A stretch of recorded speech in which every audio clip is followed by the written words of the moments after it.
Shalom, kembali hadir dan menyapa Bapak Ibu sekalian di Bible Study Online CK7.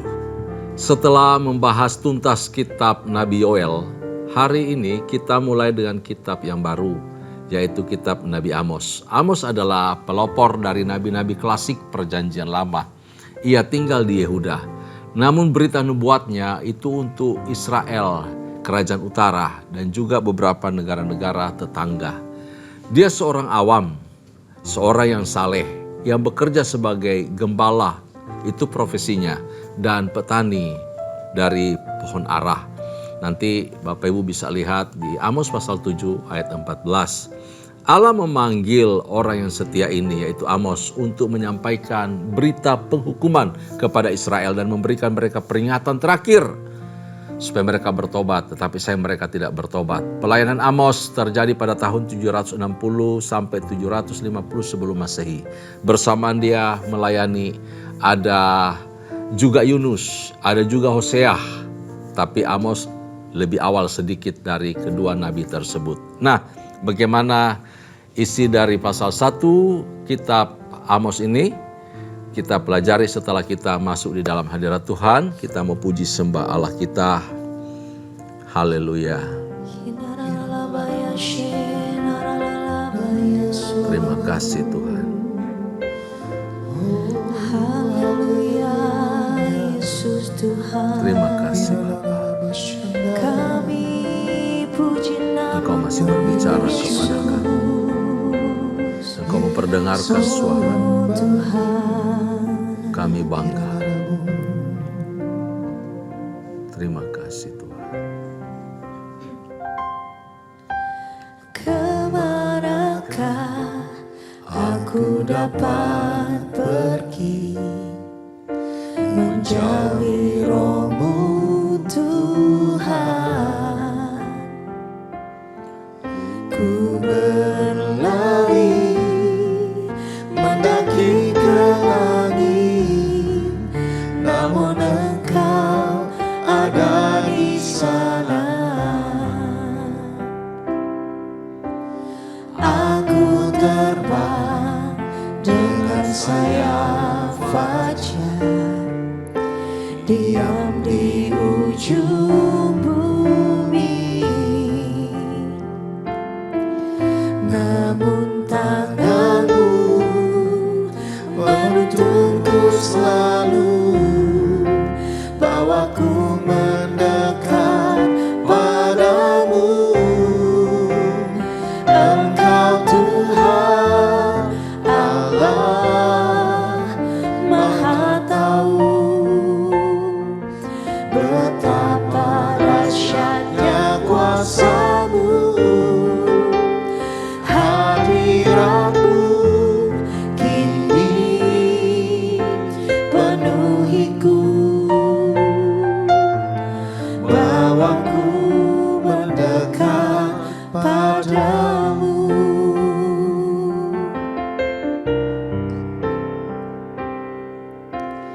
Kemanakah aku dapat pergi menjauhi Roh-Mu Tuhan? Ku berlari mendaki ke langit, namun Engkau ada di sana. Aku terbang dengan sayap fajar, diam di ujung bumi, namun tangan-Mu menuntunku selalu, bawaku mendekat padamu. Engkau Tuhan Allah Maha Tahu, betapa dahsyatnya kuasa-Mu. Hadirat-Mu kini penuhiku,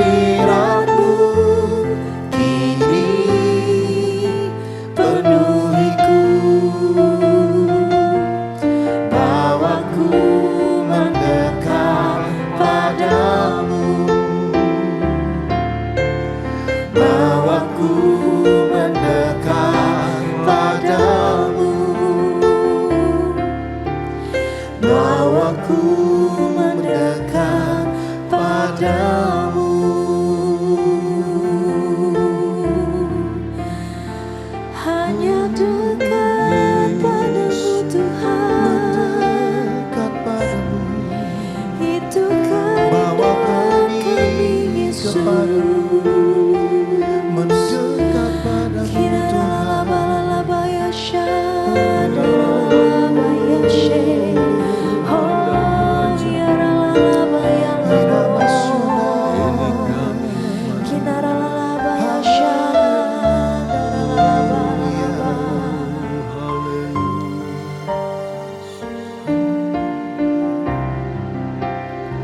Sebab Kau layak terima pujian, sebab Kau layak terima pujian, sebab Kau layak. Ku agungkan Yesus, Raja di atas segala raja. Sebab Kau layak terima pujian, sebab Kau layak terima pujian, sebab Kau layak. Ku agungkan Yesus, Raja di atas segala raja.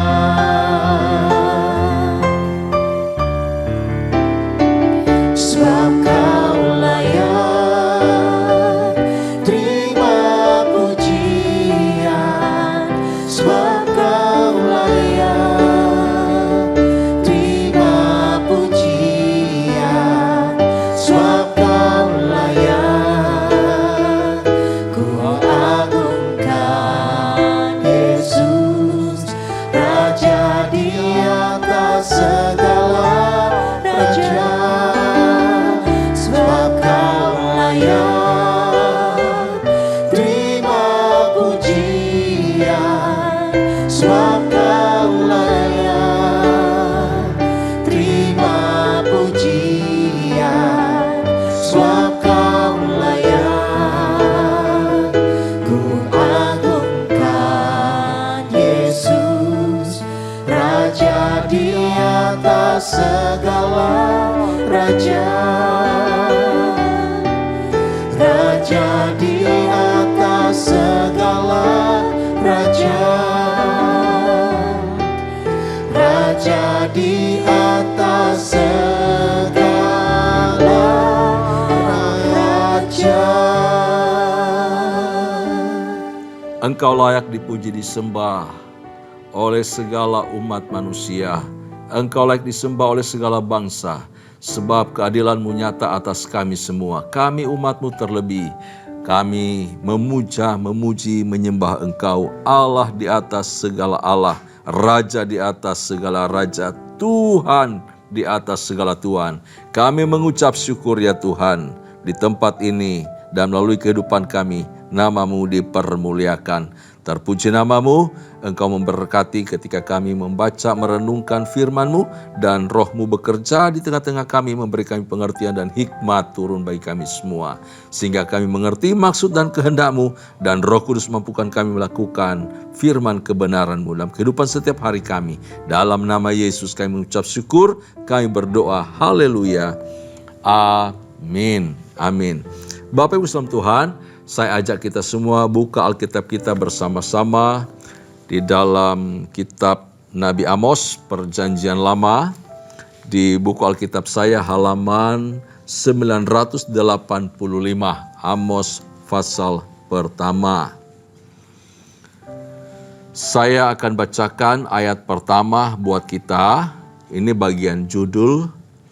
Dikatakan demikian, perkataan yang dinyatakan kepada Amos, salah seorang peternak domba dari Tekoa, tentang Israel pada zaman Usia Raja Yehuda dan dalam zaman Yerobeam anak Yoas Raja Israel 2 tahun sebelum gempa bumi.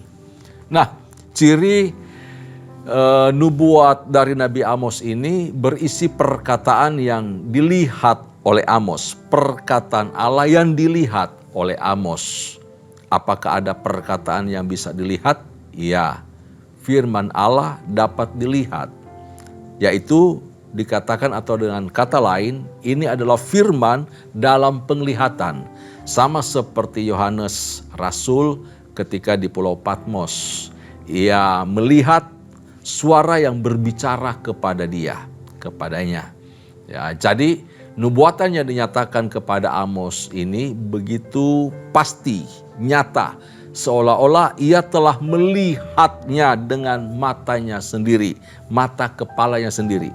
Lalu dilanjutkan dengan perkenalan pribadinya dan data dari diri Nabi Amos dengan keterangan tugas yang sangat detail, ya, yaitu bahwa dia berasal dari Tekoa, dari daerah Yehuda, dan kemudian pekerjaannya, profesinya dia sebagai peternak dan pemungut buah arah hutan, dan kemudian bahwa peristiwa-peristiwa di dalam nubuatan ini itu terjadi 2 tahun sebelum gempa bumi. Lalu ada keterangan Raja Usia ketika memerintah Yehuda. Dan Amos tentu saja karena kritik sosialnya disampaikan kepada Israel Utara, dan ini terjadi pada masa Yerobeam II. Bapak Islam Tuhan, selanjutnya dikatakan di ayat yang kedua, hukuman atas bangsa-bangsa lain. Berkatalah ia, Tuhan mengaum dari Sion dan dari Yerusalem yang memperdengarkan suaranya. Keringlah padang penggembalaan dan layulah puncak gunung Karmel. Di ayat yang kedua ini dikatakan bahwa Tuhan mengaum dari Sion. Ini adalah sebuah ancaman Tuhan melalui nabinya. Dan pelaksanaan dari semua ancaman itu mulai melalui berbagai tindakan-tindakan yang sama mengerikan dengan auman dari singa bagi gembala dan domba. Ketika sebelum singa itu mencabik-cabik.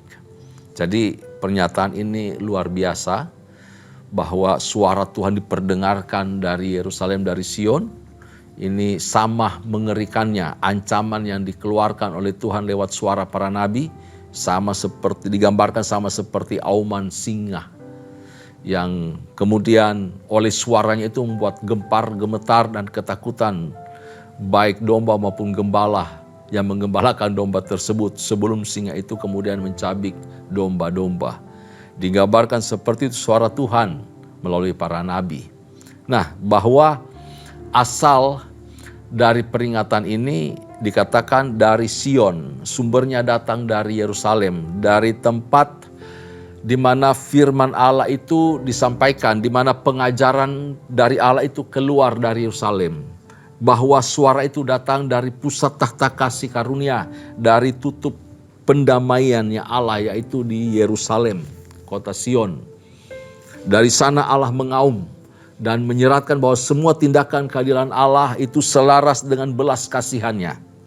Jadi ketika Allah mencurahkan anugerah dan belas kasihan dan itu tidak mendapat respon yang baik, tidak ditanggapi malah dihina, maka tindakan keadilan Allah sama kuat, sama berat terhadap belas kasihannya itu. Jadi luar biasa. Kalau semakin dalam, semakin kuat kasih karunia, maka tindakan keadilan Allah terhadap dosa dan pelanggaran juga sama. Luar biasa. Itu namanya keadilan Allah berlaku. Bahkan meskipun ancamannya merupakan peringatan, namun sesungguhnya itu adalah tindakan belas kasihan. Ketika Allah berbicara akan menghukum.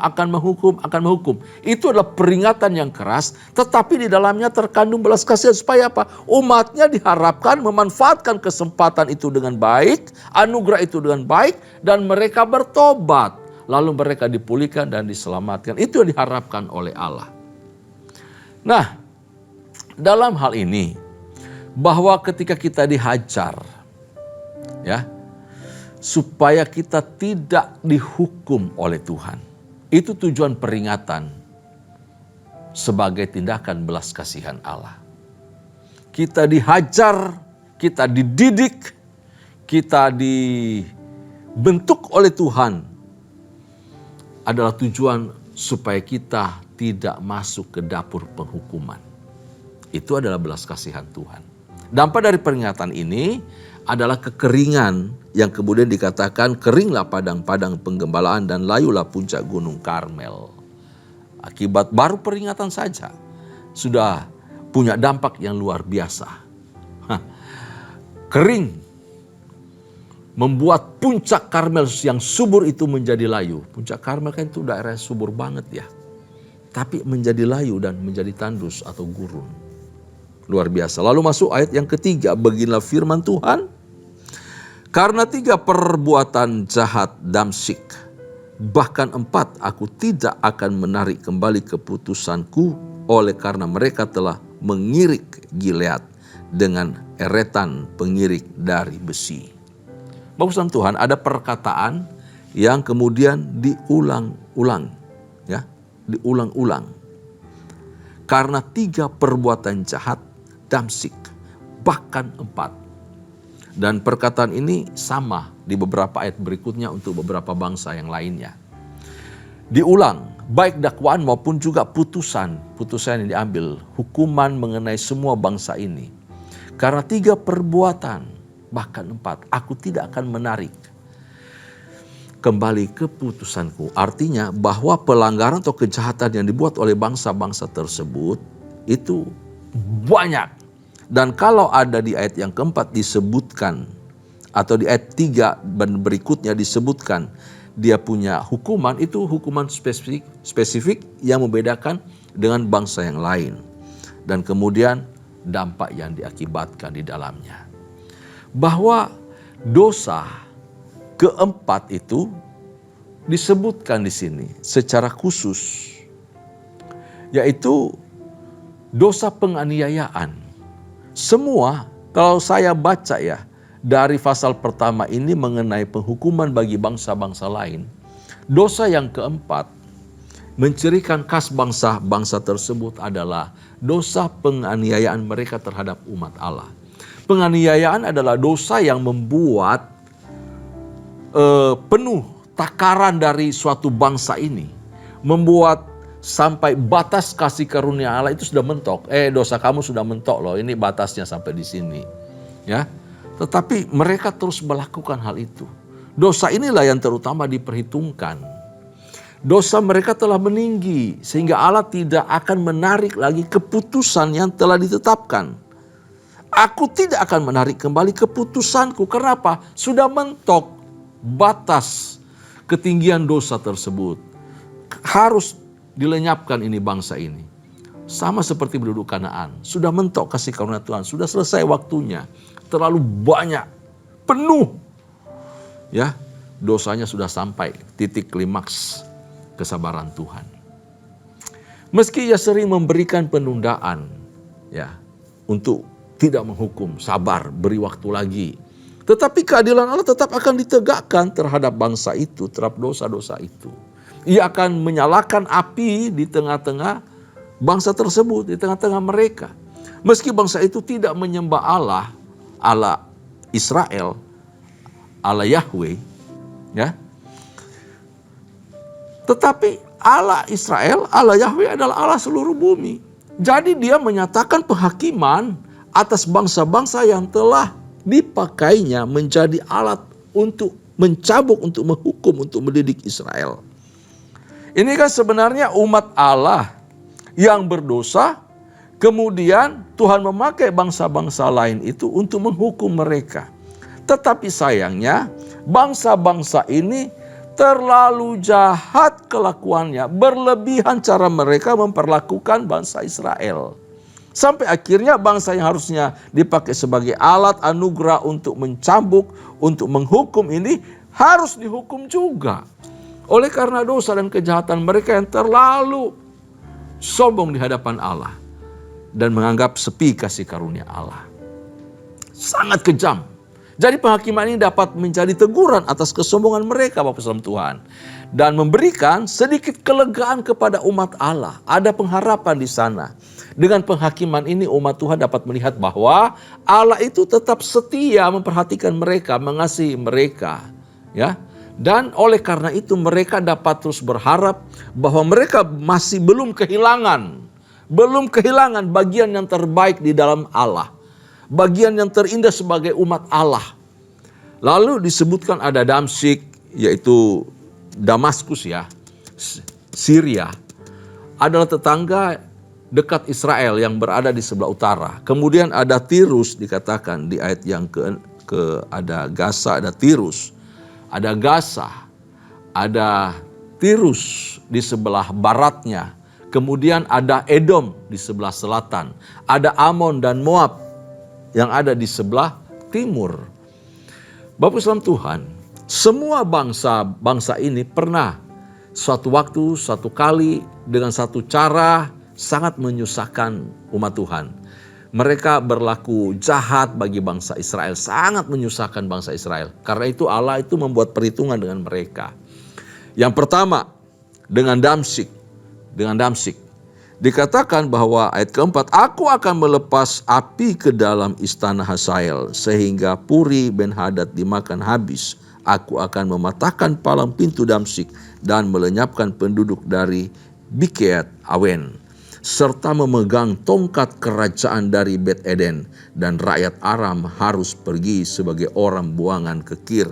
Firman Tuhan, mereka memperlakukan orang Gilead, katakan dia di ayat yang ketiga.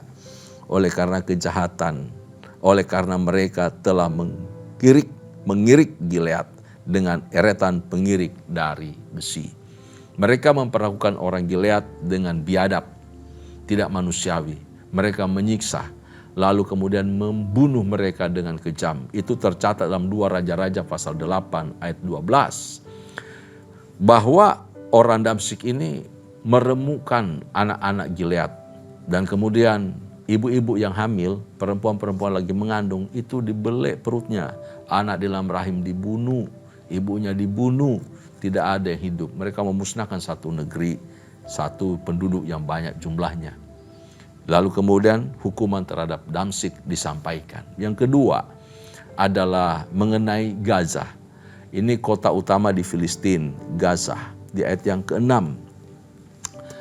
Bapak Islam Tuhan, dikasih tahu begini. Bagilah firman Tuhan, karena 3 perbuatan jahat Gaza, bahkan 4, aku tidak akan menarik kembali keputusanku. Oleh karena, ini yang keempat, dosa keempatnya ini disebutkan. Oleh karena mereka telah mengangkut ke dalam pembuangan suatu bangsa seluruhnya untuk diserahkan kepada Edom. Nah ini dosanya Gaza ini, orang Filistin. Ini Bapak Islam Tuhan, peristiwa yang terjadi di sini itu pasal 1 dan pasal 2 adalah peristiwa yang terjadi pada zaman Raja Ahaz di Yehuda. Yehuda itu dipimpin oleh Raja Ahaz. Itu tahun 735 sampai 717. Kurang lebih 15 sampai 20 tahun rentan waktunya. Ya, setelah Amos bernubuat. Jadi bayangkan Amos ini bernubuat, menyampaikan pesan. Peristiwa-peristiwa detail terjadi 15 tahun atau 20 tahun ke depan. Yang terjadi dengan kehidupan bangsa Edom dan bangsa yang disebutkan di sini, yang Damsyik, Gaza, Tirus, Edom, ya, lalu kemudian Amon, Moab juga di pasal kedua. Perbuatan-perbuatan mereka terhadap bangsa Yehuda. Kenapa? Karena disebutkan tadi di atas bahwa Amos itu ya bernubuat pada zaman Raja Uzia. Uzia ada di atasnya. Setelah Uzia baru Yotam, lalulah ada Ahaz. Jadi peristiwa ini terjadi pada zaman Ahaz. Sudah beberapa belas tahun ke depan baru akan terjadi. Amos itu hidup pada zaman Uzia, sejajar dengan zamannya Yerobeam yang di sebelah utara memerintah. Nah, Bapak Islam Tuhan, betapa kuasa nubuat itu luar biasa. Terjadi, disampaikan dengan firman, dan itu terjadi. Karena itu dikatakan bahwa Amos itu melihat dengan jelas semua peristiwa yang terjadi, termasuk penghukuman-penghukuman yang akan datang. Apa yang terjadi dengan umat Yehuda, dan apa yang dikerjakan oleh orang Gaza terhadap orang Yehuda, itu yang disampaikan. Dan penghukuman juga menyertai mereka. Nah, bahwa kondisi yang terjadi karena tindakan orang-orang Filistin ini, orang Gaza, menangkap orang-orang Yehuda yang lari kepada mereka, mengungsi ke wilayah Filistin itu. Lalu mereka lari supaya mendapatkan perlindungan. Mereka lari dari Sanherib yang menyerang Yehuda. Namun oleh orang Filistin, oleh penduduk Gaza, mereka ditangkap, kemudian dijual kepada orang-orang Edom. Untuk apa? Untuk bermaksud melenyapkan bangsa tersebut. Melenyapkan Israel, melenyapkan Yehuda. Jadi Bapak Ibu dalam Tuhan, Edom ini tukang tampung, penada nyawa manusia. Dari zaman dahulu kala sudah ada human trafficking, Bapak Ibu dalam Tuhan. Penjual belian manusia, perdagangan manusia sudah terjadi. Ini luar biasa dan Tuhan sangat benci perilaku ini, tindakan ini. Karena apa? Berhubungan dengan umatnya juga langsung. Ya, orang Yehuda jadi korban. Orang Israel Utara juga jadi korban perdagangan manusia. Bukannya ditolong, bukannya diterima, dibiarkan hidup. Malah dijual kepada Edom yang lagi dendam, lagi marah luar biasa. Akhirnya hukuman datang kepada penduduk Gaza. Itu ayat 7 dan ayat yang ke-8. Semua bicara mengenai Tuhan akan menghabiskan dengan api. Ya, dihabiskan. Bahkan kota-kota lainnya seperti Asdod, Ekron juga akan dilenyapkan oleh Tuhan. Dan ini terjadi, digenapi. Digenapi semua. Lalu yang ketiga, bangsa ketiga adalah Tirus. Kota yang terkenal akan kekayaan dan kekuatan perdagangannya. Ini Tirus nih. Sudah punya kota yang cantik, megah, besar, kaya, punya kekuatan perdagangan luar biasa. Dia selalu punya hubungan politik yang menguntungkan dirinya. Nah, karenanya itu, di ayat yang ke-9 dikatakan begini, beginilah firman Tuhan, karena 3 perbuatan jahat Tirus, bahkan 4. Kita perhatikan dosanya. Ya, aku tidak akan menarik kembali keputusanku. Apa dosanya? Oleh karena mereka telah menyerahkan tawanan, tawan satu bangsa, seluruhnya kepada Edom, dan tidak mengingat perjanjian persaudaraan. Ini mengerikan ini, orang Tirus, Bapak Ibu dalam Tuhan. Kenapa mengerikan? Ini Tirus waktu dipimpin oleh raja yang sangat baik, ya, sangat manusiawi, namanya Raja Hiram. Itu mengikat perjanjian dengan Daud. Dan kemudian setelah Daud mati, perjanjian itu, perjanjian damai, perjanjian saudara.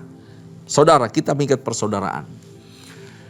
Dilanjutkan dengan Salomo, sehingga bait Allah terbangun dengan baik. Tetapi kemudian anak-anaknya dan seterusnya menyimpang, ya, dari perjanjian tersebut. Yang terjadi adalah supaya dia merasa aman, supaya dia tidak dimusnahkan karena melindungi saudara-saudara mereka yaitu Yehuda. Lalu mereka mereka mencari keuntungan dari tawanan-tawanan tersebut. Orang-orang yang melarikan diri itu, melarikan diri ke wilayahnya dia. Orang-orang Yehuda ini, Bapak Ibu Tuhan, mereka mau cari keuntungan. Ini orang dagang, pengusaha-pengusaha. Mereka tidak mau rugi. Dan mereka tidak mau juga oleh karena pelarian itu, oleh karena mereka menampung orang-orang yang lari dari pembunuhan, pembantaian, penyerangan, lari dari perang, kemudian kena getah, harus bertanggung jawab, dan akhirnya mereka juga hancur. Mereka tidak membuat perlindungan, tidak menolong orang-orang yang lari tersebut. Mereka malah melanggar perjanjian yang sudah turun-temurun berlangsung dengan baik antara Daud, Hiram, dan juga Salomo. Lupa mereka akan perjanjian persaudaraan itu. Mereka menjual orang-orang tawanan tersebut kepada Edom. Ya, semua orang Yehuda yang lari kepada mereka dijual. Padahal mereka kasihannya lari dari Sanherib yang berusaha menyerang mereka. Tapi mereka dijual. Lagi-lagi Edom tukang tadahnya. Wah, ini kalau bikin drama luar biasa ini ya, cerita ini. Edom tukang tadah nyawa manusia. Dia ambil, dia beli, lalu kemudian dia bunuh, dia bantai. Wah, ini Edom luar biasa, mengerikan sekali Bapak Tuhan. Hukumannya adalah bahwa semua puri-puri dimakan api. Bosra dimakan habis, kekayaan mereka dirampas, diambil. Dan yang terjadi digenapi pada zamannya ketika Nebukadnezar menghancurkan semua wilayah tersebut. Mengerikan Bapak Ibu sekalian Tuhan. Lalu kemudian Edom sendiri nih di bagian berikutnya. Ayat 11. Beginilah firman Tuhan karena 3 perbuatan jahat Edom. Bahkan 4, aku tidak akan menarik kembali keputusanku. Oleh karena ia mengejar saudaranya dengan pedang dan mengekang belas kasihannya, memendamkan amarahnya untuk selamanya dan menyimpan gemasnya untuk seterusnya. Aku akan melepas api ke dalam Teman sehingga puri Bosra dimakan habis. Edom, mereka begitu gigih mengejar umat Allah tanpa belas kasihan dan memanfaatkan segala kekuatan mereka untuk berbuat jahat kepada umat Allah. Edom tidak punya kekuatan sebenarnya untuk menghadapi Israel di medan perang, di medan tempur, melawan Yehuda, melawan Israel Utara, nggak punya kemampuan sama sekali. Mereka pasti kalah. Tetapi setiap kali musuh datang dan memukul kalah Yehuda, memukul kalah Israel, Edom akan membangun siasatnya. Mereka masuk menghadang barisan. Orang-orang paling lemah, orang yang sudah keok, orang yang sudah luka, orang yang sudah tidak berdaya. Ya, mereka bunuh, mereka bantai. Ini Edom adalah pengecut yang sangat kejam. Biasanya pengecut-pengecut memang kejam orangnya. Pengecut itu kejam, karakternya nggak bagus. Orang-orang lemah mentalnya. Ini seperti Edom, beraninya cuma ketika lihat orang lemah. Beraninya cuma dari belakang. Menyerang ibu-ibu, menyerang anak-anak, menyerang orang yang sudah kepayahan. Ini pengecut yang luar biasa, pengecut yang kejam, tanpa belas kasihan. Dan didorong oleh apa sini katakan dendam, serta amarah yang terpendam selamanya. Lalu hukumannya dibakar api juga. Bapak Islam Tuhan, yang tadi bicara mengenai kalau kelompok bangsa Tirus mengingkari persaudaraan. Si Edom gak kenal saudara, padahal mereka bersaudara. Itu paling jahat ini si Edom ini. Ya, mengerikan sekali. Saya percaya hukuman itu akan setimpal turun atas mereka. Dan Tuhan kerjakan itu. Lalu bangsa yang kelima, yaitu Amon. Bangsa Amon. Mengenai Amon, beginilah firman Tuhan. Karena 3 perbuatan jahat Bani Amon, bahkan 4, aku tidak akan menarik kembali keputusanku oleh karena mereka membelah perut perempuan-perempuan hamil di Gilead dengan maksud meluaskan daerah mereka sendiri. Merampas satu wilayah, satu daerah dengan membunuh semua penduduknya. Mengerikan Bapak Tuhan. Aku akan menyalakan api di dalam tembok Rabah sehingga purinya dimakan habis, diiringi sorak-sorai pada waktu pertempuran, diiringi angin badai pada waktu puting beliung, dan raja mereka harus pergi sebagai orang buangan, ia bersama dengan pembesarnya, firman Tuhan. Wow, ini Amon Bapak Islam Tuhan, seperti atau sama seperti Damsyik, Amon juga kejam. Mereka membelah perut perempuan-perempuan hamil di Gilead, mereka berniat memusnahkan umat Allah, dan kemudian merampas, mengambil alih wilayah Gilead menjadi milik mereka. Hukumannya mereka juga masuk dalam pembuangan. Udah puting beliung, bencana alam segala macam masuk, ya. Dan kemudian mereka akan dibuang. Raja-rajanya juga demikian. Amos ini bernubuat pada masa Yehuda dan Israel sedang jaya-jayanya, sedang makmur Bapak Tuhan. Terjadi penyembahan berhala. Terjadi kebejatan moral di Yehuda maupun di Israel. Karena pada masa Raja Ahaz itu penyembahan berhala bukan main, luar biasa. Dibangun banyak penyembahan berhala. Karena itu Ahaz dikatakan di dalam 2 Tawarikh pasal 28 dia dikalahkan oleh Edom dan dikalahkan oleh Filistin juga. Ya, karena apa? Dosa penyembahan berhala yang dibuatnya sedemikian rusak.